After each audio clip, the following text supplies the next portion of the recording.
نہیں ہے کوئی عبادت کے لائق سوائے اللہ. یہ عقیدے کی بنیاد.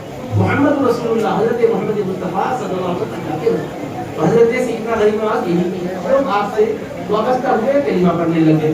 ایک میں مثال دیتا ہوں کردار سے کیسا آپ اسلام کو پہنچانے کا مضمون سمجھ سکتے ہیں. دیکھیے آپ ہمارے حضرت سید شاہ شیخ علی خان سلطان مشکل آسان قدس اللہ علیہ کس کے شہزادگان میں سے ہیں؟ حضرت سیدنا امام المشارق والمغارب مولا علی ابن ابی طالب کرم اللہ تعالی وجہہ. حضرت حیدری حضرت مولا کائنات کا دور خلافت ہے. کیا ہوا؟ ایک مرتبہ آپ کی زرہ چوری ہو اور آپ نے دیکھا کہ وہ یہودی کے پاس نظر آئی. اس کے پاس آپ نے پہنچ کر فرمایا کہ میاں یہ زرہ میری ہے. اس نے کہا نہیں آپ کی نہیں ہے میری ہے. حضرت نے باوجود یہ کہ دنیا سے آپ کا کوئی تعلق نہیں, انتہائی فقر کی زندگی بسر کرنے والے, مگر اپنے حق کے لیے دعویٰ کرنا اور اپنے حق کو حاصل کرنے کے لیے کوشش کرنا یہ بھی جائز ہے. سمجھانے کے لیے آپ کیا کیے؟ دعویٰ کیے عدالت میں. عدالت کس کی بنائی ہوئی ہے؟ حضرت کی. خلیفہ وقت ہیں آپ, یعنی بادشاہ کی طرح ہیں آپ, بادشاہ اسلام کے خلیفہ کا مطلب. اور پھر ہے کون؟ قاضی آپ کا مقرر کیا ہوا قاضی شرح. عدالت کا چیف جسٹس آپ نے بنایا. آپ چاہے تو معزول بھی کر سکتے. وہاں آپ نے اپنا مقدمہ دائر کیا. عدالت میں وہ یہودی بھی آ گیا اور خلیفہ وقت بھی پہنچ گئے عدالت. اور عدالت میں پہنچے تو ہلچل نہیں مچی. کیا مجال؟ وہاں پر سب پر لازم ہے شریعت کی پابندی ہو. خلیفہ وقت ہیں مگر اس وقت مقدمے کی حیثیت سے آئے ہیں, مقدمہ پیش کر رہے ہیں, تو اب ان کے ساتھ امتیازی سلوک نہیں کیا جا سکتا. اسی لیے ویسا کوئی سلوک نہیں کیا ہے. ہمارے یہاں مولانا شمس الدین صدیقی صاحب بیٹھے ہوئے ہیں, یہ جامعہ سے کامل تھے. ان کی جماعت میں فتویٰ نویسی اور فیصلہ نویسی کا میرا پیریڈ تھا 1 سال. اس میں کتاب پڑھاتا تھا شرح اصول رسم المفتی اور کتاب القضاء امام علامہ ابن عابدین شامی کی کتاب القضاء رد المختار تھے. ان کی رد المختار میں سے کتاب القضاء یعنی فیصلہ نویسی کے اصول. اس میں انہوں نے یہ بتایا, انہوں نے کہا ہے آپ پوچھئے کہ قاضی اسلام پر لازم ہے کہ وہ عدل و انصاف کرے. اگر فریقین آئے ہیں, ایک کو دائیں جانب بٹھائے اور ایک کو بائیں جانب بٹھائے تو گناہگار ہوگا. کیوں؟ دائیں جانب کو گویا آپ بٹھا کر ترجیح دیے جیسا ہو گیا. دونوں کو بھی سامنے رکھا بٹھانا ضروری ہے. اور ایک کو دیکھ کر مسکرائے, دوسرے کو دیکھ کر سیدھا سادہ بات کرے, یہ جائز نہیں ہے. کسی کو دیکھ کر مسکرا نہیں سکتے. آپ ایک کو کہاں بولیے صاحب آپ تشریف لائے, دوسرے کو بولو جی کیا ہے, نہیں بول سکتے. اتنا بھی نقل ہے میں فرق ہوگا اللہ کے پاس کچھ ہوگی. قانون کی یہ بات ہے کی باری میں الغرض قاضی شرح حضرت مولا کائنات وہاں پہنچتے ہیں. یہودی بھی پہنچتا ہے. حضرت سے پوچھتے حضور فرمائیے کیا بات ہے. ویسا نہیں پوچھتے کیا بات ہے, تو کہا بھائی یہ زنا ہے میرا دعویٰ. تو آپ نے پوچھا جب دعویٰ ہے تو گواہ لائیے. ان کو یقین تھا مولا کائنات کی سچائی پر. حق علی کے ساتھ ہے, علی حق کے ساتھ ہے, قرآن علی کے ساتھ ہے, علی قرآن کے ساتھ ہے, مصطفیٰ کا فرمان معلوم. مگر حضرت علی نے پابند کیا جب عدالت کی بات آئے تو یہ قرینوں کو نہ دیکھو, جو فیصلہ کرنا اصول ہے اس کو سامنے رکھ کر فیصلہ کرو. تو کہا گواہ کون ہے؟ تو آپ نے فرمایا 2 گواہ ہیں. ایک تو میرے بیٹے امام حسن گواہ ہے, دوسرے میرا غلام عمر گواہ. تو حضرت قاضی شرح کہتے ہیں حضرت امام حسن کی نیکی میں, ان کی دینداری میں, ان کے ولی ہونے میں اور جنتی جوانوں کے سردار ہونے میں کوئی شک نہیں, مگر واقع شہزادے ہیں. اور قانون یہ ہے کہ بیٹے کی گواہی باپ کی تائید میں قبول نہیں کی جا سکتی. تو 2 گواہوں میں سے ایک گواہ کورٹوں میں قبول نہیں کر سکتا. خمر غلام ہے کیونکہ آپ نے ان کو آزاد کر دیا ہے, ان کی غلامی, ان کی البتہ گواہی قبول ہوگی. تو شریعت میں 2 گواہ ہونا, آپ کے پاس 1 گواہ ہے, 1 گواہ نہیں ہے. گواہ نہیں ہونے سے مقدمہ خارج کر لیتا ہوں, کہہ کر انہوں نے مقدمے کو خارج کر دیا. اب دیکھیے یہ ہوا تو گویا کہ کیا ہوا, مقدمہ خارج جیسا ہو گیا. آپ نے اس وقت فرمایا ٹھیک ہے, یہودی کو بولا زنا تیری ہے, جا لے لے. جب تو سمجھتا ہے تو یہودی کیا کہتا ہے؟ وہ کہتا ہے کہ علی مرتضیٰ آپ وقت کے خلیفہ اور واقعی زنا آپ کی ہے اور آپ کا مقرر کردہ قاضی آپ کے فیور میں فیصلہ نہیں کیا تو آپ اس کو معزول بھی نہیں کر رہے ہیں, آپ اس پر ناراض بھی نہیں ہو رہے ہیں, خوشی خوشی عدالت سے واپس ہو رہے ہیں. اپنا مقدمہ خارج ہوا تو آپ نے کوئی گرفت نہیں کی ہے. ایسا کردار بتا رہا ہے آپ اتنے پاکیزہ ہو تو آپ نے پیغمبر سے کاملہ ہے، لا الہ الا اللہ محمد رسول اللہ۔ حیدری یا علی یا علی، علماء اہل سنت حضرت ضیاء الدین صاحب قبلہ۔ تو مولا کائنات نے جب اس کو کلمہ پڑھتے ہوئے دیکھا تو فرمایا ٹھیک ہے تیرا کلمہ پڑھنا قبول ہے، لیکن میں تجھے اس کے بعد کہا یہ زنا آپ کی ہے، یہ نہیں، میں تو واقعی تم جھوٹا دعویٰ کیا تھا، سچائی تو آپ کے پاس تھی، آپ ہی کی تھی، چوری میں نے کی تھی اور اپنی میں نے کہا غلط کہا، لیکن اس کو آپ حاصل کرنے کے لیے جو شرعی طریقہ اپنائے ہیں اور آپ کے مقرر کردہ قاضی نے آپ کی روح رعایت نہیں کی ہے، وہ ضابطہ اس کی نظر میں جو تھا اس کے لحاظ سے اس نے بات کہی۔ اور یہ بھی یاد رکھو یہ اجتہاد ہوتے ہیں، اجتہاد جہاں قرآن و حدیث میں واضح حکم نہ ہو اس کو کیسے حل کریں گے؟ مجتہد اپنی اجتہادی صلاحیت سے۔ مولا علی نے پھر امام حسن کی گواہی کیوں پیش کی تھی؟ تو مولا علی بھی اپنی شان میں اجتہاد رکھتے تھے، مجتہدانہ شان رکھتے تھے، ان کے اجتہاد میں یہ جائز تھا کہ بیٹا باپ کے حق میں گواہی دے سکتا ہے، اسی لیے انہوں نے پیش کیا، لیکن قاضی شریف کے اجتہاد میں وہ بات صحیح نہیں تھی، ان کا اجتہاد تھا۔ اور مولا علی صحابی ہیں، اہل بیت نبوت میں ہیں، مگر قاضی چھوٹا ہو کر اپنے اجتہاد میں جس کو صحیح سمجھا پریشر میں وہ قبول نہیں کیا، اپنے اجتہاد کی بات کیا۔ تو مولا علی یہ نہیں کہتے ہیں نادانا تجھے میں نے قاضی بنایا، تو صحابہ میں بھی نہیں ہے، اہل بیت میں بھی نہیں ہے، تیرا فتویٰ مجھ پہ چلانا چاہتا ہے، تو مسلمان بھی نہیں تھا، کافر ہو گیا، ایسا نہیں کہا، پر میں قاضی تجھے حق ہے، اللہ نے تجھے فہم دی ہے، اس کی روشنی میں جو تو اختیار کرتا ہے، میں تجھے ڈاکٹر نہیں ہوں، تیرے اس فیصلے کے بعد میں مقدمہ خارج سمجھ کر واپس جا رہا ہوں۔ یہ منظر ہے عدل و انصاف اس کو کہتے ہیں۔ یہ جس گھرانے کے شہزادے ہیں ان کے دادا جان کتنے بڑے مقام کے لوگ اہل بیت کو کیا سمجھتے معلوم؟ نہیں صاحب سب لوگ ان کے سامنے لالا کے پیش کرتے تھے ہوں گے، ان کی زندگی اس پر گزرتی تھی ہوں گے، لوگوں کو کیا، لوگوں سے وہ کیا لیں گے، سب کی جھولیاں وہ بھرتے تھے۔ سچائی کے خاطر وہ آپ نے دعویٰ کیا تھا تاکہ اسلام کا قانون بھی معلوم ہو جائے، کیونکہ میرا وجدان کہتا ہے اور فیض حضرت سامنے سنتا ہوں کہ مولا علی نے بھی وہ زنا کا جو دعویٰ کیا تھا، آپ نہیں چاہتے تو نہیں کرتے تھے، مگر دعویٰ کیا آپ نے، کیوں کیا معلوم؟ اگر دعویٰ نہیں کرتے تو زنا کس کے پاس رہتی تھی؟ یہودی کے پاس، اور وہ چوری کر کے رکھتا تھا تو چور کی حیثیت اس کی ہوتی تھی اور وہ چوری کے ساتھ استعمال کرتا تھا تو گناہگار ہوتا، اللہ کے پاس باقی رہتا تھا۔ میرے مولا نے چاہا کہ مقدمہ پیش کر رہا ہوں اپنے لیے نہیں، کفر سے نکال کر تیرے لیے یہ حلال کرنے کی خاطر کر رہا ہوں۔ نعرہ حیدری یا علی۔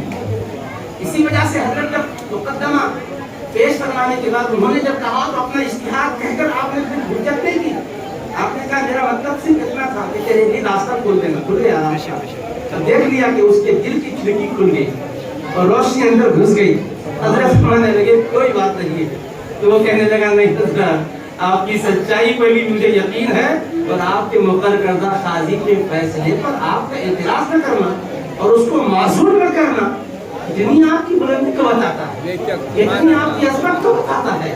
ایسے ہی ہوتے ہیں مصطفیٰ کے گھرانے والے، ایسے ہی ہوتے ہیں جنتی جوانوں کے سردار کے ابا جان، ایسے ہی ہوتے ہیں جنتی خواتین کی سردار کیے شوہر نامدار، تاجدار حالات ایسی ہی شان کے ہوتے ہیں۔ تو دیکھو کردار کو دے کر اغیار آئے تو آپ یہ نہیں بولے کہ یہودیت حق ہے عیسائیت بھی حق ہے، یہودیت عیسائیت نصرانیت ہر ایک کا فرق بتا دیا گیا، اب ان کے ساتھ سلوک کر کے ان کو اسلام کی طرف بھیجا گیا، اخلاق کا مظاہرہ کیا۔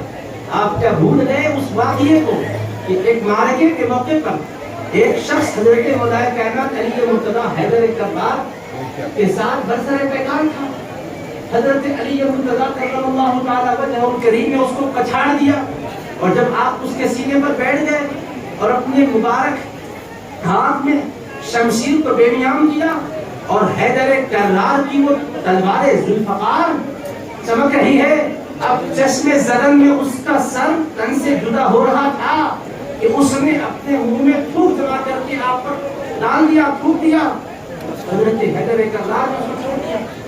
لوگ حیران ہیں، دشمن پر قابو پا کر اس کو زیر کرنے کے بعد پھر اس کو آپ چھوڑ دیے ہیں، وجہ کیا ہے؟ آپ نے فرمایا جب میں اس کو گرایا تو اللہ کے لیے، جب پچھاڑا تو اللہ کے لیے، چمچماتی تلوار نکالا تو اللہ کے لیے، اس کے گردن کے قریب لے جا رہا تھا تو اللہ کے لیے، جب اس نے یہ نازیبہ حرکت کی تو اب یہ مجھے تکلیف پہنچایا، جو کام میں اللہ کے لیے کر رہا تھا اس میں نفس کا حصہ کہیں شامل نہ ہو جائے، اس لیے میں نے چھوڑ دیا ہے۔ جب اس پاکیزہ کردار کو وہ دشمن دیکھتا ہے تو مصطفیٰ کے حیدر کرار کے کردار کو دیکھ کر مصطفیٰ کا کلمہ پڑھ کے مسلمان ہوتا ہے۔ نعرے حیدری، نعرے حیدری۔